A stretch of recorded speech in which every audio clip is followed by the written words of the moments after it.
Apaan tuh? Apaan tuh? Apaan tuh? Apaan tuh? Assalamualaikum warahmatullahi wabarakatuh. Kami dari kelompok 4 akan mempresentasikan tentang aliran Qadariyah. Sebelumnya, perkenalkan nama saya Dendri Masita, absen 8 sebagai moderator sekaligus pemateri juga. Perkenalkan, nama saya Baldania Viva, absen 35 sebagai pemateri saya. Saya Zainab M. Tazaro, absen 36 sebagai pemateri kedua. Nama saya Lailatul Fajriah, absen 17 sebagai pemateri 4. Perkenalkan, nama saya Aisyah Nurul Yudhana, absen 4. Saya di sini sebagai makmurin dan pemateri 2. Aliran Qadariyah. Latar belakang munculnya aliran Qadariyah ini tak lain karena permasalahan politik. Aliran Qadariyah ini merupakan aliran yang muncul pada masa pemerintahannya Bani Umayyah dengan pemimpin Muawiyah bin Abi Sufyan.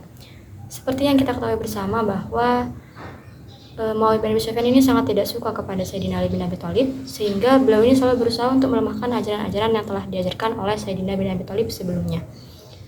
Bahkan saking bencinya, beliau ini selalu menjelek-jelekan Sayyidina Ali bin Abi Thalib di setiap kesempatannya berpidato dalam khutbah Jumat. Adapun para ulama pada masa itu, sebenarnya mereka juga tidak setuju dengan apa yang dilakukan oleh Muawiyah bin Abi Sufyan, namun mereka tidak bisa berbuat apa-apa. Sehingga muncul doktrin bahwa semua manusia tidak memiliki kehendak untuk menentukan nasibnya sendiri, dan semuanya itu sudah merupakan kehendak Allah Subhanahu wa taala. Yang mana ini disebut dengan paham Jabariyah yang dimanfaatkan oleh Muawiyah bin Abi Sufyan untuk semakin melanggengkan kekuasaannya. Nah, dalam suasana ini muncul dua orang tokoh, yaitu Ma'bad al-Jauhani dan Ghailan ad-Dimashqi. Nah, mereka berdua ini memberi kritik kepada kebijakan Khalifah Muawiyah bin Abu Sufyan dan membentuk ajaran baru, yaitu aliran Qadariyah. Nah, apa sih aliran Qadariyah ini? Nah, menurut Qadariyah, manusia telah diberikan tanggung jawab oleh Allah Subhanahu wa taala untuk menegakkan kebenaran dan menghancurkan kezaliman di dunia ini. Manusia telah diberikan daya atau kuasa oleh Allah Subhanahu wa taala untuk dapat melakukan suatu perbuatan, sehingga aliran Qadariyah ini juga disebut dengan aliran atau faham free act and free will. Jadi, manusia ini diberikan kebebasan oleh Allah Subhanahu wa taala untuk dapat memilih apakah mereka mau melakukan kebenaran atau mau melakukan keburukan. Tentu saja dengan konsekuensi atau tanggung jawab yang akan mereka terima di hari akhir kelak. Bila manusia melakukan kebaikan, maka akan mendapatkan pahala dan kebahagiaan di akhirat. Sedangkan manusia yang melakukan hal buruk akan disiksa di neraka. Manusia tidak boleh berpangku tangan melihat kezaliman dan keburukan. Manusia harus melawan kezaliman dan menegakkan kebenaran. Manusia bukanlah majbur atau dipaksa oleh Allah.